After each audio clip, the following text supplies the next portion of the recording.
Hello friends, good morning. ഇന്ന് നമ്മൾ എടുക്കാൻ പോകുന്ന ടോപ്പിക് മാനുവൽ അക്കൗണ്ടിങ് എന്നാൽ എന്താണ്. മാനുവൽ അക്കൗണ്ടിങ് നമ്മൾ ഫസ്റ്റ് പഠിക്കാൻ പോകുന്ന ടോപ്പിക്കാണ് ഫിനാൻഷ്യൽ സ്റ്റേറ്റ്മെൻറ്റ്. ഫിനാൻഷ്യൽ സ്റ്റേറ്റ്മെൻറ്റ് എന്ന് പറഞ്ഞാൽ a financial statement are written records the conveys the business activities and the financial performance of a company. ഒരു സ്ഥാപനത്തിൽ ഒരു ബിസിനസ്സിൽ നടക്കുന്ന എല്ലാ ഫിനാൻഷ്യൽ ആക്ടിവിറ്റീസും റെക്കോർഡ് ചെയ്ത് നമ്മൾ അവസാനം നൽകുന്ന ഒരു സ്റ്റേറ്റ്മെൻറ്റിനെയാണ് എന്ത് പറയുന്നത്, ഫിനാൻഷ്യൽ സ്റ്റേറ്റ്മെൻറ്റ് എന്ന് പറയുന്നത്. ഫിനാൻഷ്യൽ സ്റ്റേറ്റ്മെൻറ്റ് കൂടുതലായി എൻഷുർ ചെയ്യുന്നത് ടാക്സ്, ഫിനാൻസിങ്, ഇൻവെസ്റ്റിംഗ് പർപ്പസുകളിലൂടെയാണ്. It include balance sheet and profit and loss. ഈ ഫിനാൻഷ്യൽ സ്റ്റേറ്റ്മെൻറ്റ് കൂടുതലായിട്ട് ഇൻക്ലൂഡ് ചെയ്യുന്ന അക്കൗണ്ട്സ് ആണ് balance sheet and profit and loss accounts. അടുത്തതായി നമ്മൾ പറയാൻ പോകുന്നത് ഒബ്ജക്റ്റീവ് ഓഫ് ഫിനാൻഷ്യൽ സ്റ്റേറ്റ്മെൻറ്റ് എന്നാൽ എന്താണെന്നാണ്. The objective of financial statement is the provide information about the financial position.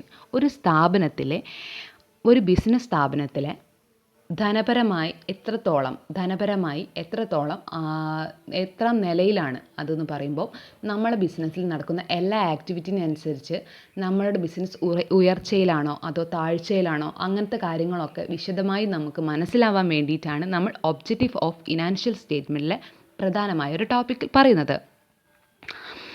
Performance and change the financial position and enterprises is the useful to a wide range users making economic decision.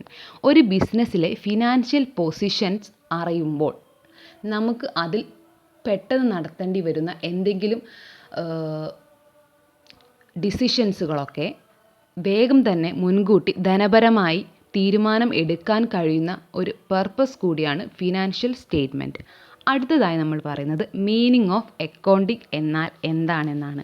The American ഇൻസ്റ്റിറ്റ്യൂട്ടാണ് certified public accounts. ഒരു American ഇൻസ്റ്റിറ്റ്യൂട്ടാണ് അക്കൗണ്ട്സിനെ certify ചെയ്തിരിക്കുന്നത്. ഇതിൽ accounting is the art of recording, classifying, summarizing, analyzing and interpreting the financial transaction and the communicate the result thereout the person interest in such information എന്നാണ് നമ്മൾ പറയുന്നത്. ഒരു accounting എന്ന് പറഞ്ഞാൽ ഒരു കലയാണ്. അത് റെക്കോർഡ് ചെയ്ത്, അഥവാ റെക്കോർഡ് എന്ന് പറയുമ്പോൾ രേഖപ്പെടുത്തി, ക്ലാസിഫൈ ചെയ്യുക പറയുമ്പോൾ വർഗീകരിക്കുക, ആൻഡ് സമ്മറൈസിങ് സംഗ്രമം വിശകലനം ചെയ്യുക, ആൻഡ് സിഗ്നിഫിക്കൻ്റ് മാനർ ഒരു അക്കൗണ്ട്സിലെ ഓരോ കണക്കുകളും രേഖപ്പെടുത്തി വർഗീകരിച്ച് വിശദീകരിച്ച് ഒരു വിഷയത്തിൻ്റെ അടിസ്ഥാനത്തിൽ തരംതിരിച്ച് രേഖപ്പെടുത്തുന്നതിനാണ് നമ്മൾ എന്ത് പറയുന്നത്, അക്കൗണ്ടിങ് എന്ന് പറയുന്നത്.